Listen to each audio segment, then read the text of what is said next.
And how's life? Are you good? I'm all right. I'm balls deep in the middle of me. Egg freezer. So I'm all over the place, Kate. I was like half an hour ago, I was dead dizzy, and I was like, oh, am I gonna have to cancel? But it's like ups and downs. So I'm all But right now. you're going through. It's almost like you're just being pumped with hormones, right? Yeah, mate. Yeah. I've just got them leaving my body at a rate of knots. So we're probably equally as messed up, just because yours are on the way in and mine are going bye. It's opposite ends of the spectrum, but still a bag of shit. It's just what it does to you. It's just awful, isn't it? The emotions, the highs, the lows. And yeah, but listen, all I can tell you is I have a 14-year-old and I would do all of that and everything else you could throw at me just to make sure that I had him, because he's been the best thing I ever did. Oh mate, I'm so you know what that thank you, lass. That is it, isn't it? Like, it's such a means to an end, and I've found it. Oh, I'm sorry, like I'm talking about myself. I shouldn't really, but no, please do. I love that. I haven't found it as difficult as I anticipated. Everybody was sort of saying, I think everybody put the fear of God in us, and like quite rightly so. Like, you know, everybody's journey's different, and sort of you have to be prepared for all that sort of stuff. But yeah, I was expecting it to be far worse, and no, I've just kept busy. I just really felt it, because when I read that you were doing it, so we were I'm happy for this to go out, by the way. But I know I messaged you because you've been having some, sorry about this caps on the call, but actually no, not sorry, because it's all good. It's all good education. This, but I saw you were going. You were having such a rough time with your periods. Horrible. So I messaged you, just going, "Oh, mate, so been there all my long life," and it's just, the thing is, people get bored of hearing it. So you only have to talk to people that really understand it, and then they can't get enough of it. So you've got to find more people, because otherwise you're just talking to an audience of eye rollers, and it just makes you angrier than you already are, which you didn't at that time think fucking possible. I've literally just myself, Kate, done a bit of a post, pretty much paraphrasing, but saying exactly the same thing. Like, most people are lovely, like they get it, they understand, they're kind, they offer advice, like even if they're not empathetic because they haven't been through it themselves, they offer sympathy. Like, generally people are lovely. But every so often, like, I just get this complete dickhead, like, why are you doing this if you're in a relationship and you can have a baby? Or don't whinge about those injections, my son has diabetes. And I'm like, I haven't whinged about them once, and I thought I'd made why I wasn't having a baby just yet perfectly clear. You know, like, you're just not going to win with everybody, and you can it, and I'm just trying to protect me peace and like sort of stay away from those people and stay close to the ones who do get it and the people who do feel like sunlight, people like yourself. So you really did, David, because you know what? The other day I drafted something very honest, and I thought I'm going to share this because I know that it's going to help women who are feeling like I'm women feeling right now. Yeah. And then I just lost my bottle, and I thought, they actually can't deal with the noise. Yeah. Of if one more person says to me, well, women have been having menopause for as long as women have been born. Oh, thanks. I wasn't aware of that. Yeah, thanks. So you mean I'm not the first one? Fucking hell. It's not just me. Oh, no way. I'll shut up then. I just, you know what? I just couldn't handle the noise. Yeah. And you're really good because you plow on through even when there's so much coming at you. And I sometimes don't trust myself to keep a nice tongue. And sometimes my mouth is so foul, but my responses would be just as bad. But then, you know, this idea that we're not entitled to have those moments of fucking like rage or honesty or genuine emotion when we're dealing with people giving us the same is just mental to me. Like, I don't know. Obviously, my career's in its infancy compared to the incredible run you've had, Kate, but 12, 13 years going strong. Some of my mates are still like, why you haven't learned to just block and ignore people is beyond me. And I'm like, I can. Some days I can totally. I love that you don't. I mean, I admire your chutzpah because you are the woman that doesn't care. You just keep putting your hand back in the fire in the nicest possible way. And but you're so articulate, and I love your dialogue. I love your dialogue with yourself, with your followers. I was, when you first came on my podcast, I was so excited to have you on. It's such a nice time. It was me and Gav on it. It was you and Gav. And still now I have people messaging me, calling me Kate fucking Thornton because of him. He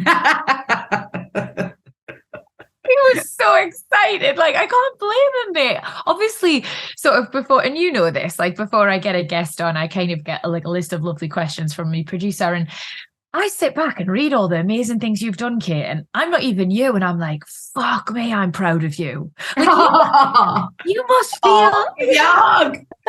but you must feel like, I know as women, we tend to be self-depreciating and all the rest of it, but God, you must look back at some of the stuff you've achieved and be like, I'm a bit badass, you know. Do you know what? I think turning 50 recently, you know, people tend to make, you know, it's a big birthday, right? Yeah. So people tend to, you know, there were a couple of friends that sort of, you know, reminded me of some of the stuff that I'd done across the years. And you do go, oh yeah. And I was in a really nice, in a lovely way, I've almost gone 360 because I've just started a new show that is me going back to one of my old jobs, right? Which is go back to the editor's office at Smash Hits. And like literally with the same employers. No.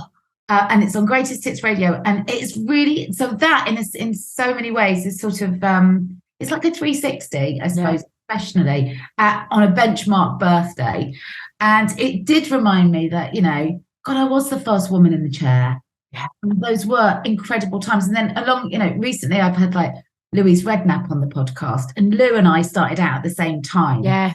And obviously, like, you know, Spice Girls and All Saints, we all started, everything. We had our foot on the first rung of the ladder. Now listen, different ladders, and some have gone like, whoa, like some world domination going on with the Spice Girls camp and All Saints and all of that stuff.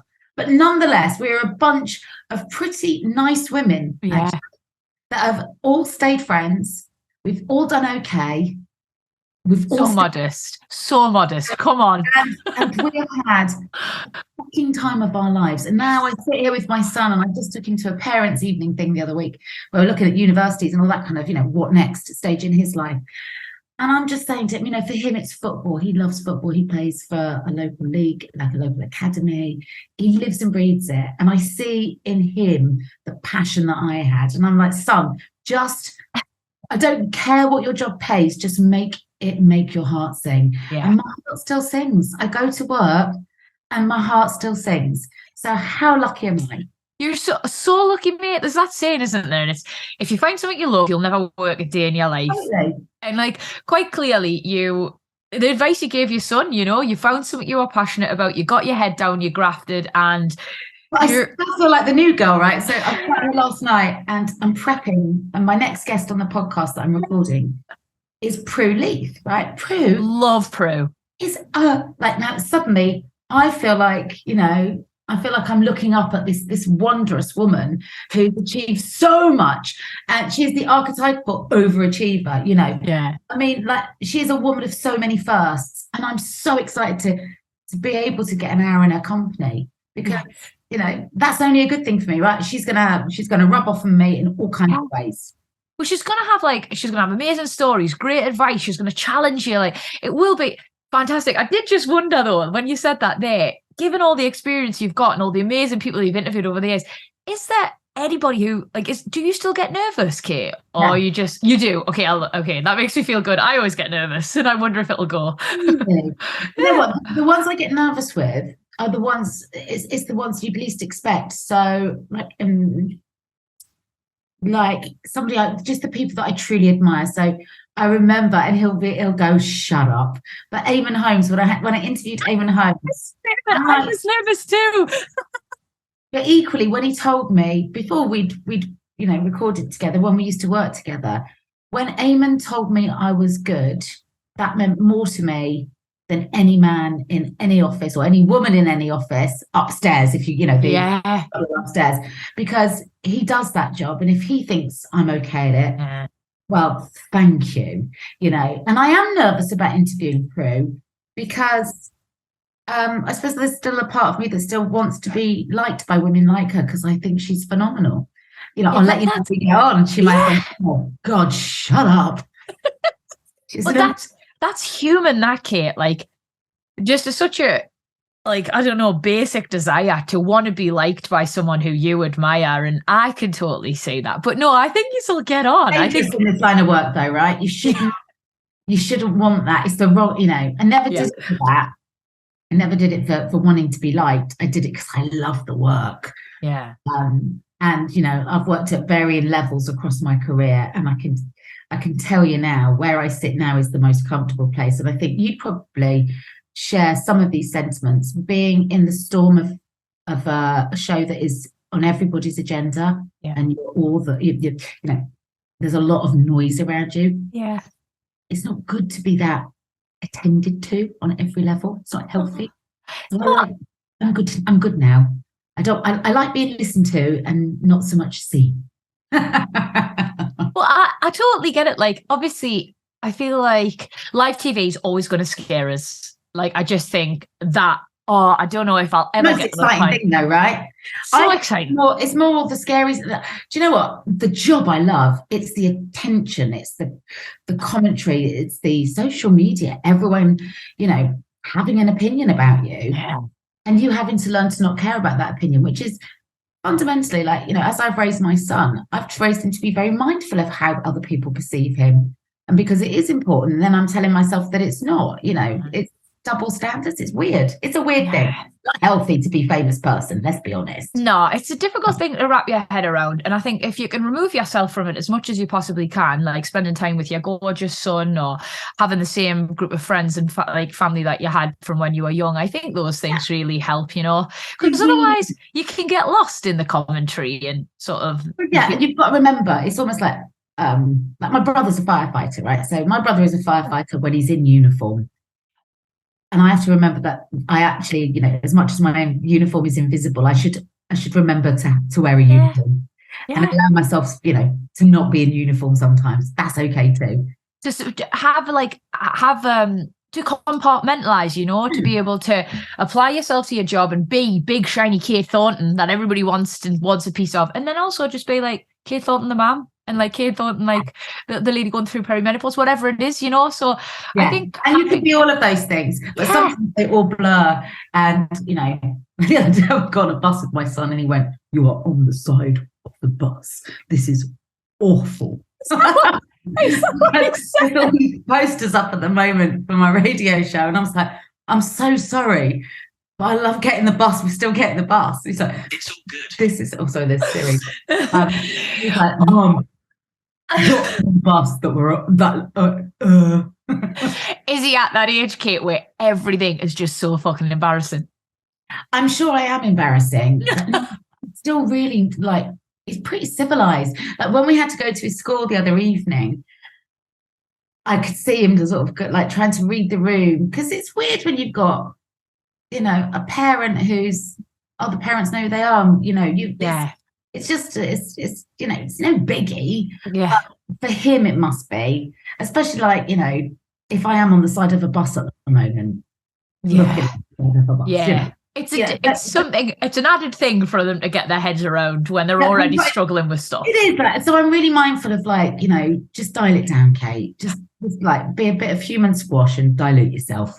And it was fine. And then his friends, you know, I could see some of his friends were like, oh, you know, and he was like, there was I just felt for him in that moment. Then we got in the car to go home, and I said, "Was that all right?" And he went, "You were really good." Like, not too embarrassing. And I was so relieved. So relieved. Gold star, ma'am. Well done. A nice kid. I keep waiting for it to change. You know, there's a lot of Lynx Africa going down in the house right now. The hormones is there? I'm crazy hormone lady. He's going through his teenage kind of hormone rite of passage. Yeah, good times, babe. So this Lynx Africa, has he had his first crush? You don't want to embarrass him. Don't embarrass him. I won't. Oh God, honestly. Just, you know, I can say this because I'm his mother. He's a lovely boy, and he's a good-looking lad who doesn't realise it, and he's turning heads and not realising the effect that he has. And I'm loving watching that. Yeah. That lack of self-awareness is just a lovely thing. Yeah. But of course, I'm going to say that I'm his mother. I think it's amazing. Also, if the adverts are to be believed, it could just be the Lynx effect. Like, apparently. Yeah, I feel like, as I've mentioned over the years, you've had so many incredible roles and jobs and things like that. But going right back, I was so interested to find out that you did journalism at uni. Is that right? I didn't go to uni. But No. it's college, yeah. No, it's college. It's called the London College of Printing at the time. Right. I think it's now the London Institute. Uh-huh. Because I am a journalist. That's how I started out. And that's how I ended up in the editor's chair at Smash Hits at 21.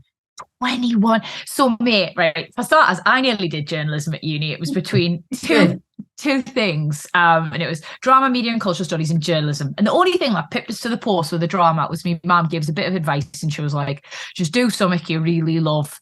She was like, because I'm not there to force you to go. I went to Liverpool. And she was like, and if you don't like it, you won't go. And I just kind of thought, I'm going to enjoy the drama and the media and stuff. And I did the right thing. But I always felt, because I love writing, I love the written word, I love reading everything. I did always think, God, in another life, I would have loved to have done that. So I'm dead interested to find like how you found it. Well, how I found it, I think it found me really, because it was one of the few things that I was okay at school. I really wasn't, academically brilliant at all. I was pretty much Mrs. Average at school, but I always worked hard and I knew the stuff I was good at. And I do think, now as I'm coaching my son into his first year of GCSEs, you think, God, there's so much pressure on kids to be good at everything, like 11 subjects, and none of us are good at 11 things. It's mad. It's a really odd expectation to put on such young shoulders when young shoulders now, and ours when we were younger. But I had this brilliant teacher, and do you know what? He sort of changed my life. And he emailed me recently. We're still in touch. Isn't that lovely? That's so nice. Yeah, Mr. Pugh. He was just, I had a really, really tough time at school, at secondary school. I was quite picked on and bullied, actually. And I had an eating disorder. And in amongst all of that, and nobody really knew what that was at the time, by the way. No. All we had by way of a reference was Nina Zavaroni, this very young child star who died from it, and Karen Carpenter. So there was this massive fear. My dad and mum always talk about Karen Carpenter. Yes, God. So it was almost very misunderstood then, I suppose. Oh, totally. Nobody would have understood that it was, a mental illness. There was a lot of really well-intended, just eat something. Yeah. Just eat something. Accompanied with the head tilt. Yeah, of course. Got to be said with a head tilt. But nobody, we didn't have the education that we do now. But this guy, Mr. Pugh, he just took a shine to me and my mates, and he thought we were good and we had a bit of sass. And rather than try to put us into boxes that conformed, he just let us jump out of our boxes. Which is important. He let you express yourself. Right.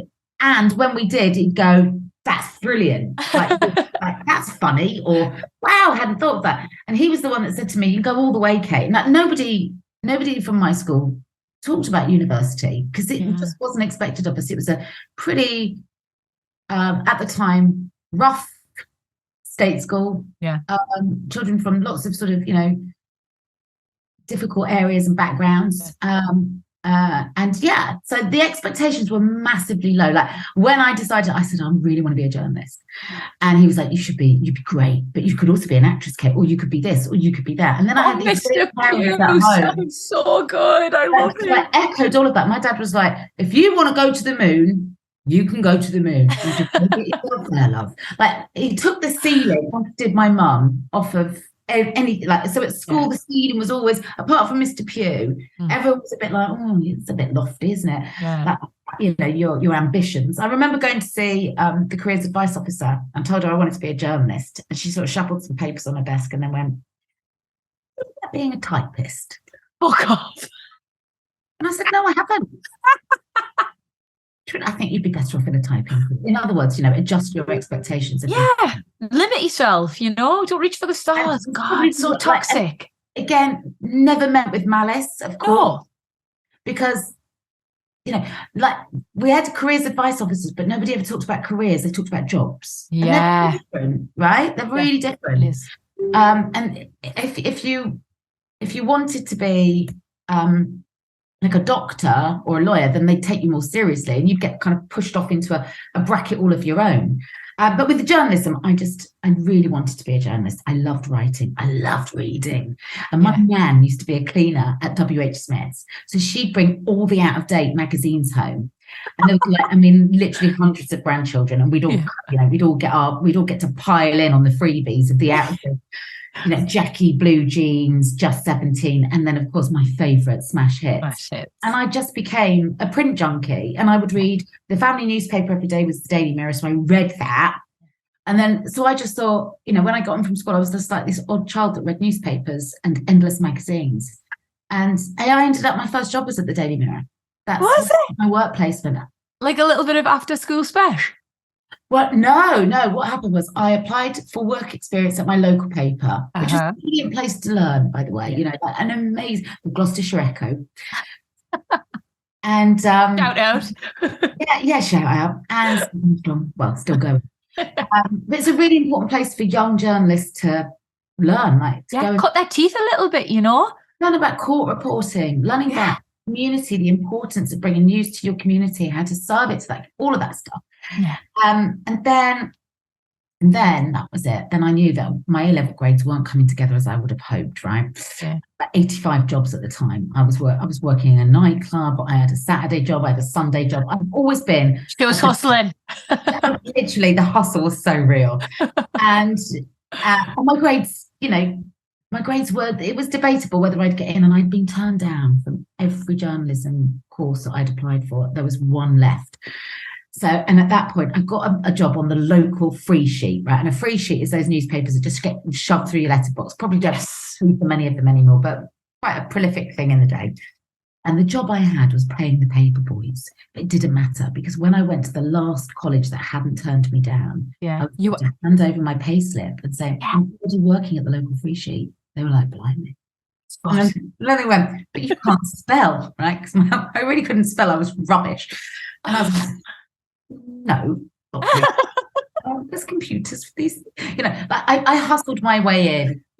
And I loved it, and very quickly realised, where I wanted to be. And that was, when the Smash Hits opportunity came up, I'd only been working 18 months, and I thought I'll go and I'll get an experience of being interviewed, because I got my first job straight out of work experience. I've never had to apply for a job.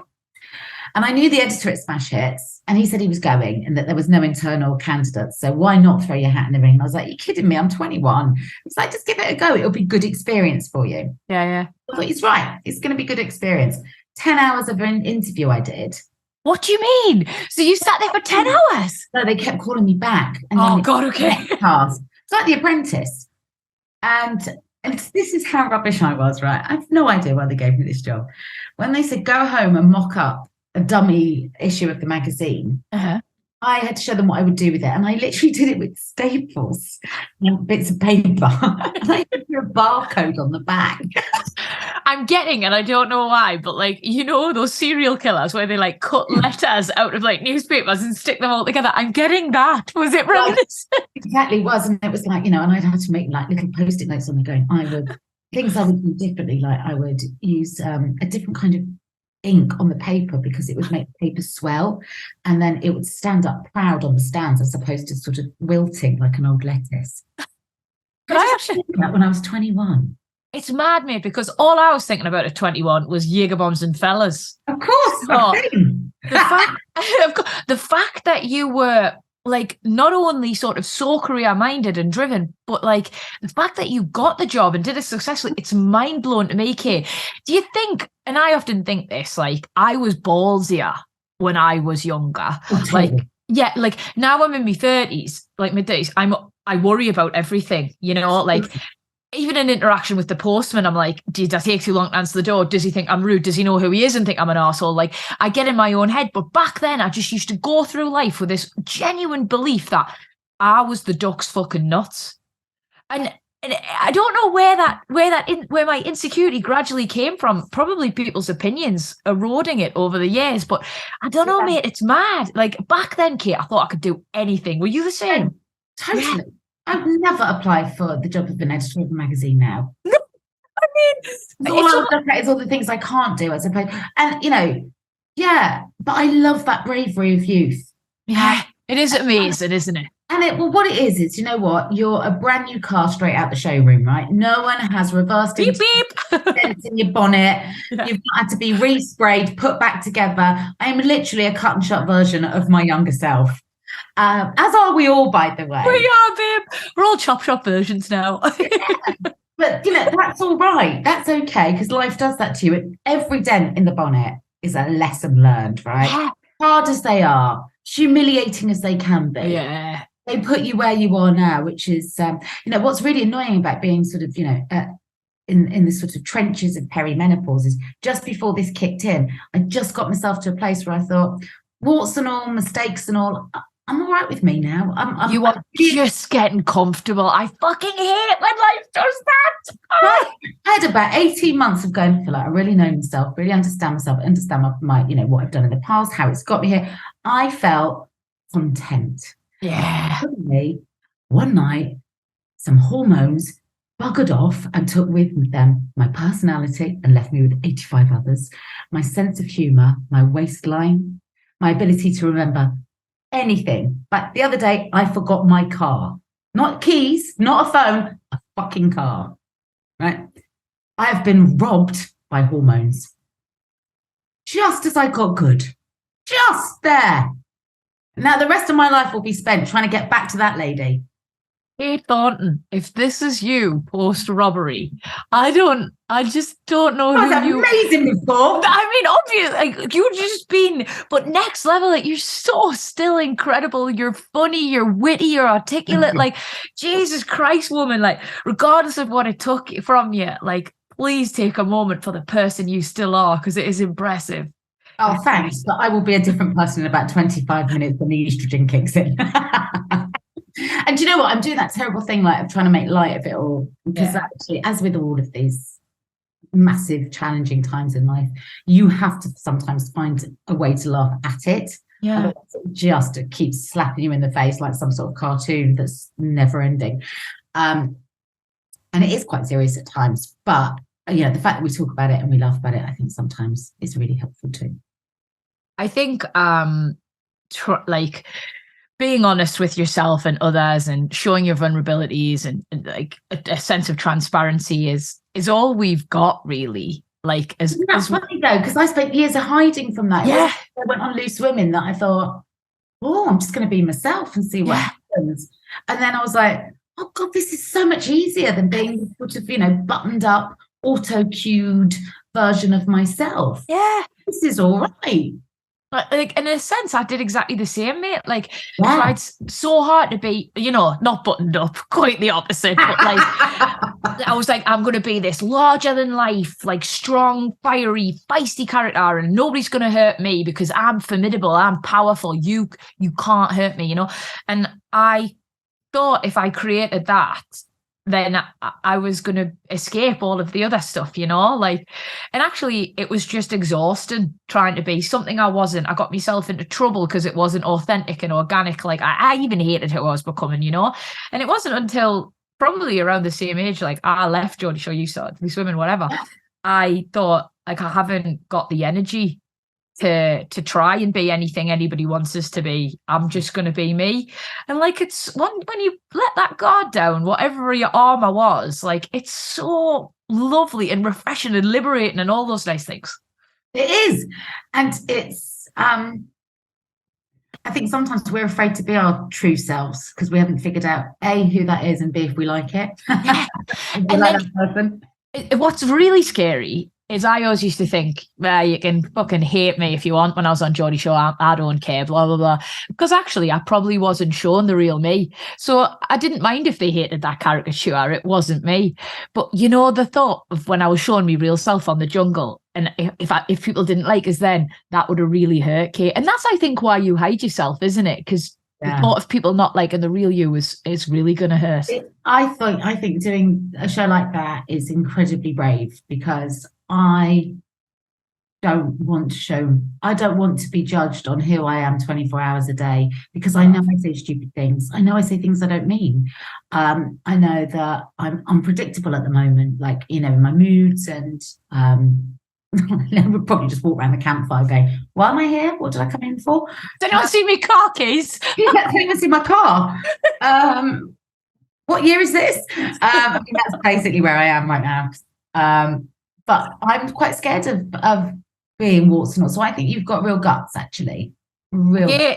Again, mate, that was the old youthful arrogance there. Not so sure. Not so sure I'd be storming into the jungle now. I think I talked myself out of it. Do you know what, Vic? I think there was a part of so many of us that watched you in there that thought, I've been that young kid that, listen, we've all been stupid and drunken and egged on by mates to do stupid things, and nobody filmed it and then watched it in their millions and then judged it and commented on it. We've all done varying degrees of what you did, but without the judgment. And for you to then sit on those rocks around that campfire and just be you with no sense of apology, but some sense of remorse, I thought, well, that's all of us, right? You are a little bit of all of us, and that's why we love you. Are you gonna, I'm full of hormones, don't you, Kate? Like, right now. I'm gonna fucking cry. You're too nice. Don't be too nice to me today. Don't worry, you're full of hormones. You'll forget this in 5 minutes. Okay, I'm gonna have to sort myself out and go for a wee. But in part 2, I'm dying to chat to you all more about smash hits, a little bit about Take That and stuff, and the X Factor.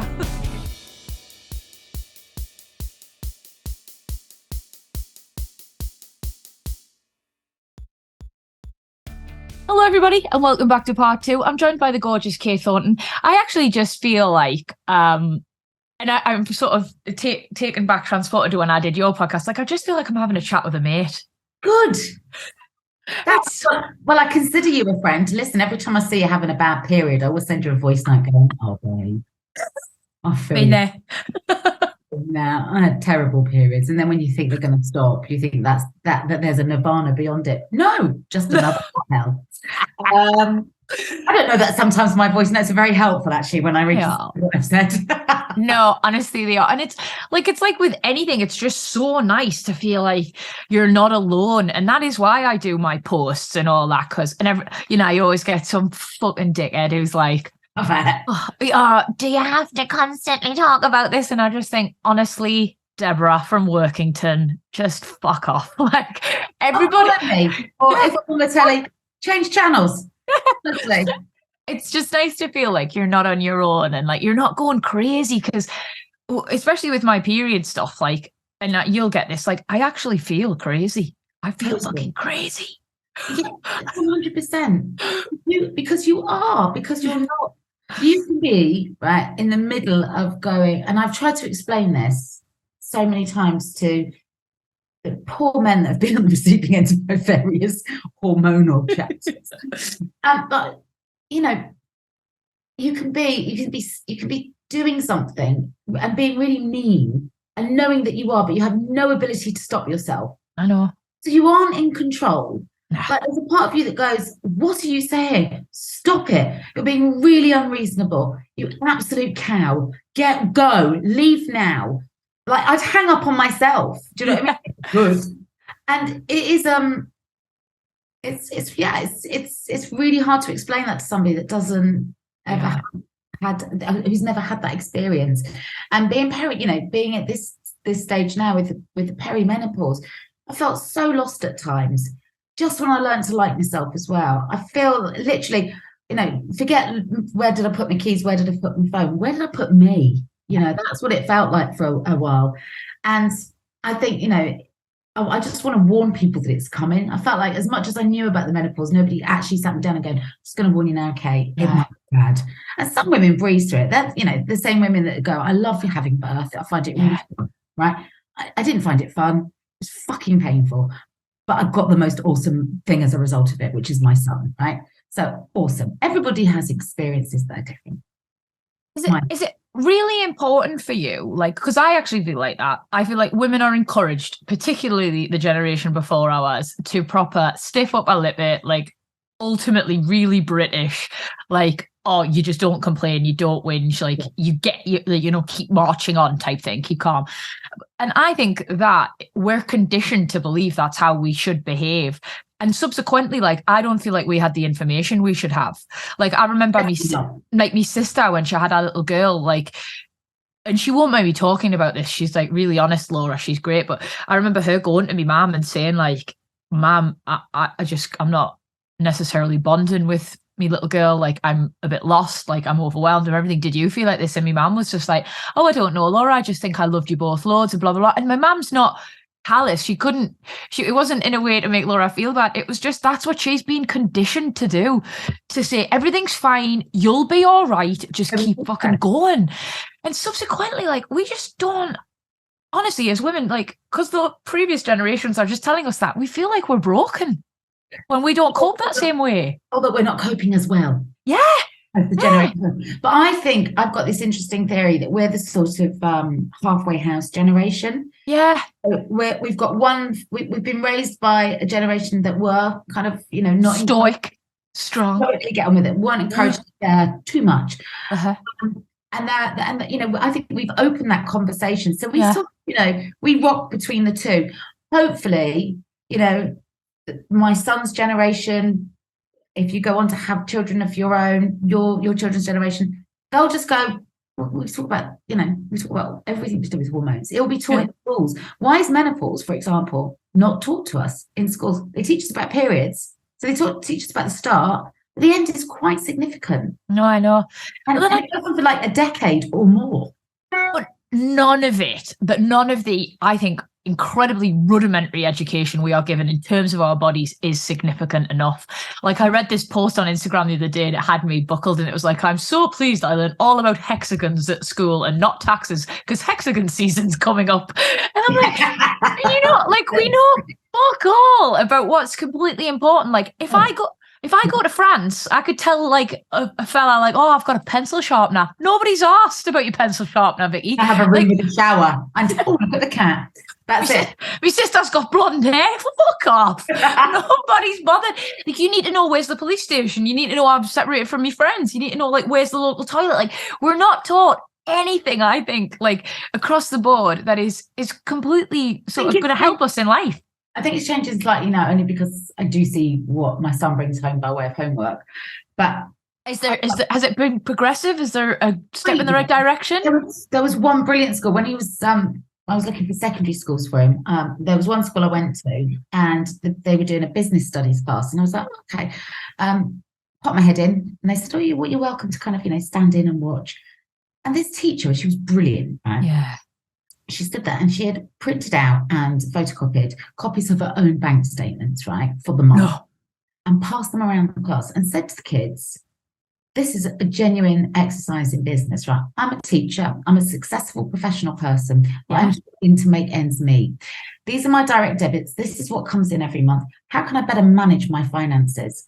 Now, she couldn't give them anybody else's bank statements because it's against data protection. So she decided to offer up her own. But I just thought she was excellent. I feel like she's incredible. Yeah, like, that is a real life lesson that will serve you well. Yeah. I mean, not every teacher should submit their bank statements, but why are we not teaching like net and loss? Yeah. Net and gross. Nobody taught that. But then everything, like, so even now, like, as a quite successful 35-year-old woman, like, I still don't understand, like, the mortgage process, for example. Like, I know the highlights and all that, but like, every time it comes for us to do it again, like, I'm stressed, I'm out of my depth, I have to get professional advice. Like, wouldn't it just be better if, as women and as men, like, we just had a better understanding of finances, of like how to run a household? And I'm not suggesting, that's just a women thing. I think everybody should know, like, the ups and downs of it. You get to this end of the road in life, and all those years when somebody goes, are you paying into a pension? You go, what? You get to 50, the number of I was the square that paid into a pension. And I'm paying my pension pot every year. I'm terrified of ended up skint. Well, yeah, I like, honestly, when you do the maths to try and live on a state pension, you're not going to eat much and you'll be cold, right? Yeah. You're lucky. Now that suddenly we're 50, and it's not that far off. No, it comes from And some fast, people mate. have Comes from fast. really does, honestly. And so I think that things like that we need to be taught, like what is a pension, to understand the significance of it, and that a little can mean a lot over a huge, long stretch of time. But to start trying to just like literally throw whatever you've got in your back pocket into a jar at 50 and go, oh, please God, don't let me die starving and cold, is probably not the answer to your financial security for the future. No, of course it's not. Yeah, but I loved it because when you bought your house, I was kind of go on, Vic, because it's really hard, right, to get a foot on the ladder. Yeah, It's it really is, to do it on your own. I applaud you. Thank you, man. What you've done is extraordinary, and it's really hard to. Sometimes it's you feel a bit embarrassed, don't you, to be proud of what you've achieved, because you don't want to look like you're smug. Yeah. But equally, well done you. Do you know what Thanks, I mean? mate. That's Thanks. amazing. Yeah, and there's like so many times in life I think you absolutely should be self-depreciating, self-deprecating. I never know which way it is, but you should be that, and you should be modest, and you should be grateful to everybody else, and right place, right time. I've had loads of luck. There's definitely loads of times in life where you should be that person, but actually there is some times in life, and I think everybody needs to hear this, that you should be fucking proud of what you achieve, and you can't thank anybody else. You can be as humble as you want, but you actually got to take a little bit of credit yourself and say, I've worked hard. Yes, I've been fortunate, but I'm really proud of myself. And Kate, getting my house was one of those moments for me. Like, I was thrilled to ribbons. I'm fucking not feeling that way now. I'm decorating it like it's so expensive. I would literally, you might as well make cash if you are lucky enough to be a homeowner. Encouraging. You're chatting to me in your walk-in wardrobe. Like, do you imagine as a child thinking that you'd ever have a walk-in wardrobe? I had a wardrobe. That just seemed like heady stuff to me. Yeah. Here you are on your very successful podcast, right? Look at you. Honestly, those frozen eggs are going to be so lucky when you defrost them and they become, your incredible children, because they're going to be raised by someone that's really gone out there and, grabbed life by the balls. Oh, well, I hope they're happy sleeping in here, because it's the only room that's done. Said no one You've been so sweet about my podcast, but I feel like it's only fair I mention yours, Kate, because not only did I have a lovely time being a guest on it, but you were so smart, like so shrewd, like you were so ahead of the curve, like White Wine Question Time, not only fantastic title, by the way, great concept, but like you got in there when like podcasts were most people, like just a gleam in most people's eyes, quite frankly, and I had to be like dragged kicking and screaming into this world, because I was very intimidated. So by the time I'd got into this space, I'd done a bit of TV, was starting to feel like I knew where I was a little bit, and how I knew my level in that. And then they were like, oh, learn this whole new medium, because everyone's doing it, it's going to be great. And I was like, oh God, I'm a little bit intimidated. People were starting to do well. I knew people had their favorites, and I thought, is anyone going to want to listen to what I've got to say for a fucking hour? Like, I was just a bit scared. But it's a lot to ask of people, isn't it? It's like, spend an hour with me and I'll make it worth your while. That's kind of the promise that we make. So much pressure, isn't it? And and I know that an hour is that's a luxury to some people. I don't have an hour to give to things. So, for people, podcasting is, I think, it's a very different way of broadcasting to anything I've done before. And I loved getting in there early, and one of the first women to kind of, bring the idea of, it's not even female conversation, just long form conversation in. Because at the time when I started, Fern was doing Happy Place. Yeah. But I was advised that, listen, women don't listen to podcasts. I was like, what? Why? I just thought, because we've got no fucking free time, probably too busy like raising the kids, earning the money, doing it all. And I was told, that faith, comedy, and sport were faith, comedy, sport, and well-being were what people came to podcasts for. And I was like, yeah, but that's because there's nothing else there. Let's just try it. And if it doesn't work, that's all right. I don't mind. Let's just give it a go, and bang, hit the ground running. And it isn't just a show for women, by the way. It's a show for people where I interview fascinating people and ask them 3 thought-provoking questions, I hope, over 3 glasses of wine. I mean, you've sat there and done it with me. It's really good fun, and I love doing it. And, you know, I think if you'd have said to me at any point in my career, once I was up and running, what would be your dream job? I probably wouldn't have been brave enough to say a chat show, because it sounds really fancy and like I really think I'm Graham Norton or Michael Parkinson. But I am a journalist, and I'm trained to talk to people and listen. And that would have been my dream gig. Yeah. I've made that happen. And for 4 years, 52 weeks a year, I get to talk to people that I admire, that I'm interested in, that I'm fascinated by. I drink wine while I'm doing it, and I get paid.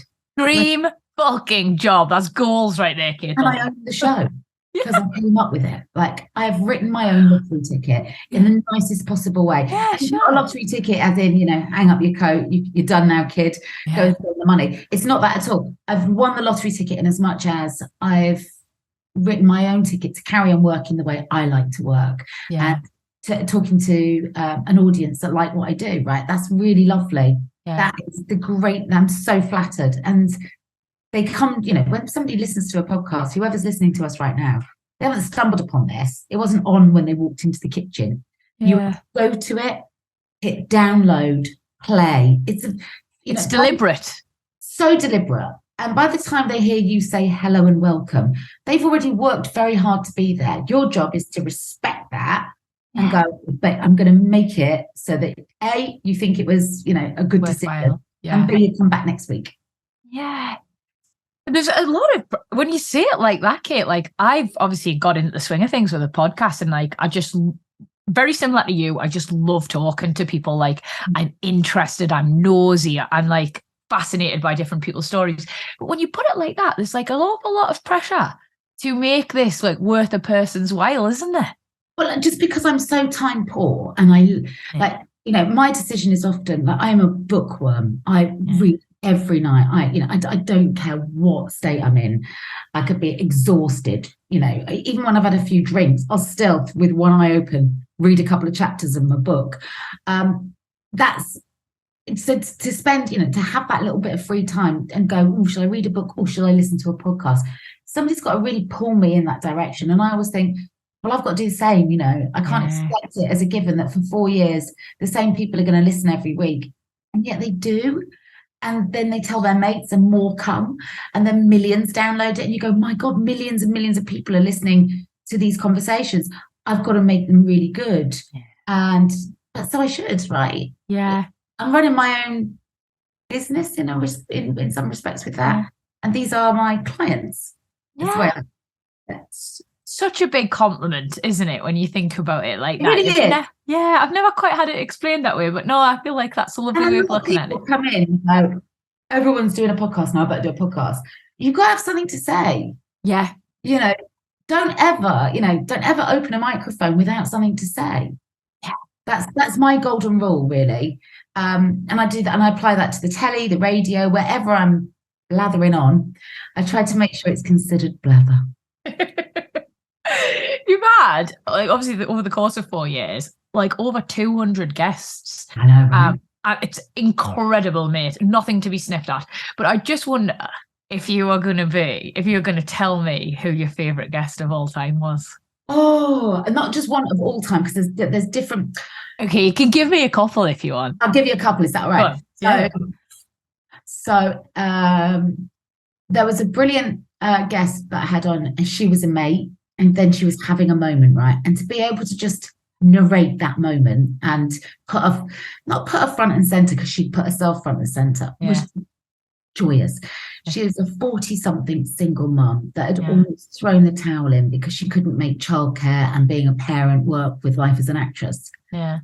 And she'd walked away from big gigs, and then suddenly an audition came calling, and the stars aligned, and it was a big American show shooting in London, in Richmond, 20 minutes from where she lived. She could make the hours work. The studio didn't want her, but the guy that runs the show did. Yeah. He fought for her. He's Jason Sudeikis. She's Hannah Waddingham. It's Ted Lasso. What a moment. like so invested in that story. There you go. It's the way you tell them, babe. You absolutely reeled me in there. Do you know, I was just talking about her the other day and I can't remember who to now, but I love her. Hannah is amazing, right? Hannah has a triple threat forever and a day. She was the queen of the West End, child of an opera singer, who was the child of an opera singer. I mean, she's, it's in her blood. In her blood, right? And she is gorgeous. And I mean, like, we met when we both signed up to be waitresses at a charity event. And she came over to me and went, everyone says I look like you. And I was like, fuck, you do, yeah. So we was taking pictures of ourselves like a pair of twats. And we've been friends ever since. And then when Lasso came up, she'd had to, she'd already done Game of Thrones. It was just that moment where, and I think as well, because I am a single parent and the trade is a constant, it's like trying to make everything work. And for me, I suppose, I'm stepping back up professionally. I'm dialing it back up now. My son's a little bit older, but for a long time I dialed it right down, and it was the right thing to do. And I'm so glad I did. And so Hannah and I were having those conversations, like, what do you do? I was like, you just keep it going until you can turn it up again. Yeah. It's literally, that's all you just keep it simmering. And then Jason Sudeikis comes along and he tells that story. And anyway, the night we're recording the podcast, the irony being she's, in an Apple show, the software only worked with an Apple computer and she didn't have one. So I was like, oh shit, how are we going to make up? We're going back and forth. And you know what it's like when podcasts. And in the end she went, oh, fuck it. And she got in an Uber and came to my house. I made curry and we sat and chatted and got drunk, and it was awesome. So that's one of the episodes. That's not even my story, and that's become one of my favorite stories ever. So good. Oh, please tell her I love her. I do. She's so great. She rocks, doesn't she? Yeah. Like, fucking class. She doesn't take a minute of it for granted. She really doesn't. And she's so deserving and she's so talented. And now she's paying it forward. She stands on really big stages and says, don't ignore West End actors. Right. Yeah. I've seen her recently on This Morning. Yeah. She did that on the stage at the Emmys, right? She didn't just make it about her, she made it about everyone. And that speaks of her, I think. Yeah. Other favourites were, I've mentioned Eamon. I love him. We love Eamon. I think for 2.5 years, as a recurring guest, I had Deborah James on every year for Stand Up to Cancer. And I will treasure those conversations because I know the good they did and know that the good they will continue to do going forward. And I'm glad that I've got those moments where we were laughing and drinking wine and she had rebellious hope. And they're very difficult to listen to. But I'm really proud that they're in the catalogue. And other ones, some of them, like With All My Mates, obviously, the first ever episode, we all cried, we all laughed. It was me, Heidi Range, Lisa Faulkner, and Tamsin Athwaite, I think. So having all my mates on has been amazing. Girl Squad vibes, love that. And then, when I first started out in telly, I'd done a few shows here and there, but there were two people that really took me under their wing and they became like my telly mum and dad. And they, Richard and Judy, I was, they gave me and Claudia Winkleman, I say they, the boss of the show did, but so me and Claude were the showbiz entertainment reporters on This Morning. Uh-huh. You learned loads, right? And you'd go in and you'd present, your film would play out and you'd sit in the studio and you'd get, on an ad break, feedback from Richard and Judy, like for a young cub. Yeah. And they were lovely with it. Yeah. And there was one day, I told this story on the podcast, right? I'd gone out and covered the Brit Awards for them. And it was great. And had a lovely time. I made my film. And then somebody said, do you want to come to one of the many parties afterwards? Like back in every record company would have a different party in a different town. I think I went to all of them, right? And then I figured, that's me, girl. Right, I really went for it. And I thought, tomorrow I've just got to go into the studio and chat for 4 minutes off the back of this film. It doesn't matter if I haven't been to bed. I can do this. And I got in, right? Oh, the youthful arrogance. There it is again. There it is, right? Or stupidity or lacking professionalism. Call it what you like. I call it a hangover. And I got into work and Richard went, hey, Kate, Jude's not feeling great. So she's not in today. And I figured, let's give you a go. I was like, what? No. with him. Flying. Hey, Thornton. Tasting items that we had to do for Burns night or something. Anyway, I styled it out and then fessed up on the podcast like 25 years later. And what did he say? Did he say he knew? No idea. No idea. Oh, yes. He smashed it, girl. Honestly. So, there's been lots of brilliant conversations, and I hope now in the back catalogue there's something for every mood. What we do now, because there are so many different episodes and people tend not to want to scroll through 200 guests. We've started doing a mini episode every week called Something from the Cellar, where I bring together 3 guests. You're in one of them. And bring some of the best bits up from midweek, shot-sized portion to get you over hump day. I'm sensing a theme here to the podcast, babe. No, mate, honestly, I love it. And I'm so honoured to be even have my name mentioned in such a prestigious I think you might be on the one that's just dropped today, actually. Stop it. Well, send us a clip and I'll pop it on me Insta, Kate. Jesus. I will. Oh, well, yeah, I'm pretty sure it is. You know what? Honestly, I'm always so grateful to have anybody come on here and give up any of their time. But just hearing you chat about everything you've done and all the amazing people you've met, I am so grateful that you're so kind to me, that you give up your time to come and chat on this, that you've had me on a guest as yours. And Kate, you're great though, Vic. You're an impressive person. I'm very grateful to you. Well, right back at you. You are very impressive. And you know what? When I started, Richard and Judy, they didn't need to give their ad break chats over to giving me feedback. Yeah, because it elevates other people, right? I love the expression "keep your ladders down." So once you've started climbing, keep your ladders down so that somebody else can come up behind you. And when I saw you as a young woman who'd been through quite a lot publicly, sat in that jungle, and then I saw you slowly, day in, day out, win people over by just being you. You had me from the get-go there. And I think you're brilliant, Vic. Just keep doing whatever you want to do, you can do, because you have the personality to open any door and hold any room. And that's really rare. So it was my pleasure to be asked to come onto your show. And I don't do loads of podcasts because I'm mainly recording them. But for you, I would have talked about anything for as long as you liked. You're giving me real Mr. Pugh vibes. You're giving me Mr. Pugh vibes, Mr. Pugh! Yeah. And do you know what's so brilliant is the other day, so he emailed me, so going all the way back to Mr. Pugh now. So we've kept in touch. Love that. He had a big 70th birthday recently. His daughter got in touch and said, could you do a message for him? Yeah. And many, many years ago, I'd agreed to host the teaching awards on the say so that I could at some point mention Mr. Pugh. Yeah. Because I just wanted to say thanks. Because it's all good and well being told by your mum and dad that you can do anything. But they're going to say that, right? By someone different, like someone else removed from the family, it means something else, doesn't it? It means power in that, right? And he was a game changer for me. So I sent him a little birthday message. Then he got poorly, sent him a get well message. And then just the other day, out of the blue, he'd gone to a funeral, as happens at this stage in life. And he'd run into a load of old colleagues, and somebody had showed him a clip of me talking about him. And he got in touch to just update me on how he is and where he is in life. And I was sat with my best mate Claire from school when it came in.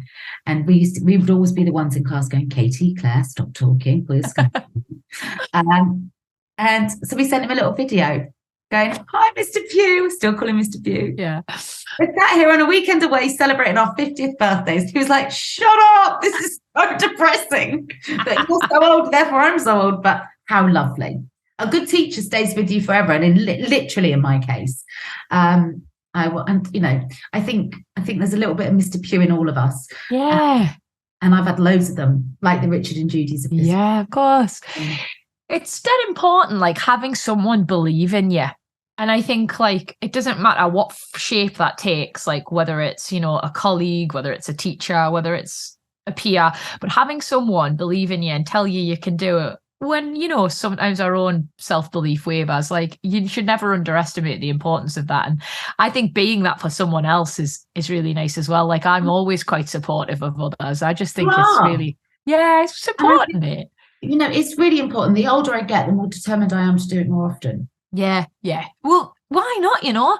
And it brings us really lovely on to The Secret too. So here on The Secret too, I always ask our gorgeous guests to give our lovely listeners a couple of pearls of wisdom, Kate. And I feel like you've give so many throughout, so I really am being greedy now. What can I give you? Yeah, well, you're going to hate this being the very humble queen that you are, but undoubtedly, and you are a successful person. Everything from being the editor of Smash Hits at 21 to hosting the X Factor when it was such a male-dominated space, you know, blazing the trail in the world of podcasts. You are a successful person. And I think a lot of people listening would like to know the secret to that. So, Kate Thornton, what is your secret to success?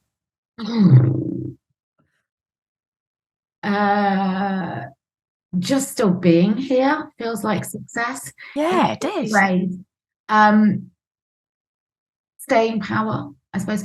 But success, see, I sometimes ask guests on the podcast, it's like, how does success change over the years? And it definitely does. It does. And let's change the word success to happy, because I'm like a more honest conversation, right? Yeah. So what does happiness feel like? Well, in my 20s, it felt very much about work. You know, and once I'd broken down sort of one door with the job at Smash Hits, I was like, well, where else can I go? Yeah. What do I do next? Constantly looking at.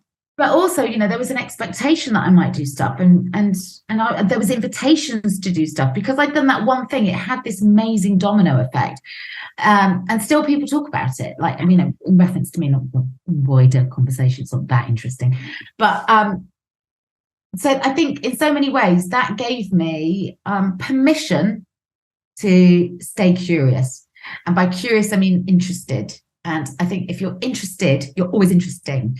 And what I've always loved doing is, I mean, I still fundamentally believe that I do the same job I've always done, which is in today's modern world, we would call it content provider. I'm a journalist. I tell stories. And I told stories on the X Factor. I'd say, up next, it's Vicky. She's from Newcastle. Last week we saw this. That's a story. Yeah, right? It is. It's everything a narrative. Yeah. It's a narrative. And some of my stories are long and some of them are short. It doesn't matter. But that's fundamentally what I do for a living. I guess what's kept me interested is diving into spaces ahead of the pack. Yeah. So, for example, when I was editing Smash Hits, everyone thought I was mad to leave and go work in telly. I thought I was insane. You're never going to get a better job at your age than being the editor of Smash Hits. But the sales were in decline, right? Yeah. Not just my magazine, all magazines. Yeah. It was palliative care in publishing. That was the way it was made to feel. And I sat down and looked at telly, and digital television was coming. We just had Channel 5, right? That's how freaking old I am. And I remember that as well. So don't worry. You. And then I remember this woman pitching to me to come and be a TV presenter. I didn't want to be a TV presenter. I wanted to be a producer. And she was like, look, just come and do this show because over 200 channels were about to launch. I was like, wow, this is a growth space. Yeah. And that's what got me was, there's growth over here. And it looks like probably the FOMO in me was going, there's something really amazing happening over there. I need to be over there with those guys. Can't miss out. Yeah. And then I did exactly the same with telly. I jumped into the internet and online and social and podcasting because that's where the audience are. Yeah. It's really interesting now. Some of the shows that I used to present on, they'll get, if they're lucky, 1 million viewers now, but 2 or 3 times that in terms of clips that are viewed online. Yeah. So arguably, is it telly or social content that's made in a television? I don't know. And it's not for me to figure out, by the way. I just got to keep myself in the mix, doing the stuff that keeps me interested. And I've done jobs where, it's like wearing a bra that's too tight. It's like, this is not a good fit. I have learned with time to just say no to the stuff that doesn't feel right. And you don't even have to have a justifiable reason. You can just go, it's just not for me. That's all right. That's all right. So there's lots of things that define happiness or success. And I guess doing the stuff that makes your heart sing. Yeah. Learning that it's okay to say no. Always remaining interested. Because it is a lottery win if you can do something that really, really you love doing. Absolutely. And as well, you won't say this yourself, but I think you were very brave. Like there's moments where I probably would have stayed at things because I'm like, this is cushy and I'm loyal as a dog. But sometimes I didn't have a choice. I didn't. It wasn't my choice to leave the X Factor. I'm sort of glad that it did happen. And not glad, it was done in a shitty way. But it forced my hand. It forced me to stay creative. Otherwise, you know what? I could have stayed there for however many years it stayed on air. And I would have become stagnant. I would have been a different person. Yeah. What frustrated me when I hosted the X Factor was the importance that was placed on how I looked over how I did the job, and I thought that was really shit. Do you think that was a sexist thing? Like, do you think that we would have been the same for Dermot, for example? No, of course not. Exactly. Yeah, that would have frustrated me as well, Kate. Less on your talent. It did frustrate me. You know, you'd come off air and on a Monday get a call from, you know, your agent who'd spoken to the network, and it would be like, and then you go, oh, there were 2 really tricky shows and we brought them in, and, you know, we didn't fall off air, and you would never have known all the chaos that was going on in gallery. And, you know, great, so what's the feedback? And they go, they weren't sure about the green dress. And you're like, oh God, I'm so much more than a green dress. Okay, well, I didn't realise they were all qualified in fashion. You know, whatever, but you know, it just, that used to exasperate me. And I guess I am somebody that will always poke the bear, right? I'll always, you know, I'm trained to go, but why? And sometimes that gets you into trouble. But fine, trouble is one person's definition. You know, I've chosen to speak up and speak out. But that's why we love you. That's why we love you. Yeah, and it's cost me personally, but it hasn't. It's actually enriched me personally, because there is no price to integrity. And no, you can't put it in your bank, and no, it won't show on your bank statement. But trust me, it shows itself in so many other ways. Yeah, well, I always say you should never sacrifice respect for attention. And I look at you now with this incredibly long career, doing what you're passionate about, being successful, being happy. And I think, you know, there's a lot to be said for the way you do things, Kate Thornton. Oh, thanks, babe. Well, right back at you too, sat there in your walk-in wardrobe. And I will never not full name you. Ever since Gab, you're always Kate Thornton to me, girl. I love that. Oh, thank you so much for being amazing. What bit? Oh, he's good. He's good. He's smashing it. Really got his head down with the music side of things, and he's doing well. Because he's not playing the Lion King anymore. Nah, he's not. Dawn, I need a wee and you're going to make me go.